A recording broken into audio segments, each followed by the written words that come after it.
What is up, Fro Gang? It's Kevin here, and welcome back to another episode of Road to Pro in Pickleball. And today we got a big one. I am playing against a 5.7 DUPR rated singles player. That is pro tier. We're gonna be testing everything that I've learned to the test and seeing how much better I've really gotten and whether I have what it takes to potentially beat this kind of player. At 5.7, that is pro level. With a player like this, it's gonna be a reality check, a test, and another learning experience to hopefully up my game in the future. So stay tuned. So as I'm driving there right now, we're playing at the Dinkers location where you guys actually watched me play a few tournaments already in both singles and doubles. And a little backstory while we're on the way there. His name is Aiden Suarez, and I've actually played him in the past. In the tournament that I actually ended up winning, my most viewed video where I played him, where I actually did end up beating him, but one thing I didn't tell you, a backstory, he had an hour-plus long match against a 5-0 player, Chris, that we also played in the last video, who he beat in 3 games, and after that match is when he had to play me. Why am I saying this? Is because he was exhausted, he was cramping up, and I'm sure he'll be the first to tell you that he doesn't like to make those excuses. But I'll make those excuses for him because I want to get tested against him fresh on his legs. Because even though the last time that I played him, it was the best player that I've played up to that day, even with his legs being tired, I don't feel like I got the true 5.7 pro experience that I'm hoping to get today. Okay, I just got here. We just parked. I'm gonna grab my stuff. I think we're gonna drill for a little bit. Then you guys are gonna see us do some singles games. All right, I'll see you inside. So here, as we're warming up our serves and returns, you'll be seeing 3 separate games where I tried my absolute best, and you'll see the progression, how I played, and the things that he was doing so well. I'll let you guys watch those 3 games in its entirety, and then you'll have my immediate reaction after these games.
Wow. Just wow. Aiden ended up dismantling me completely.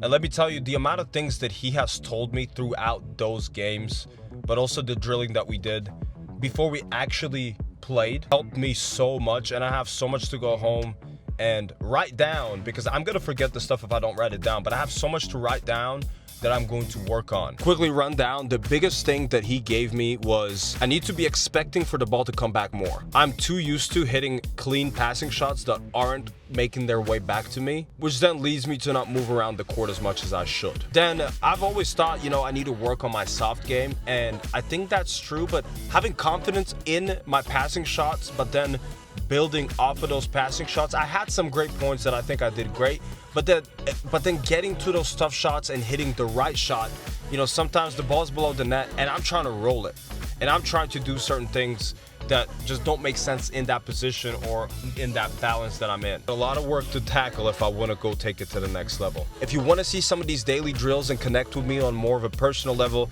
check out my Instagram that I'll link down in the description. The road to pro continues. Throw out.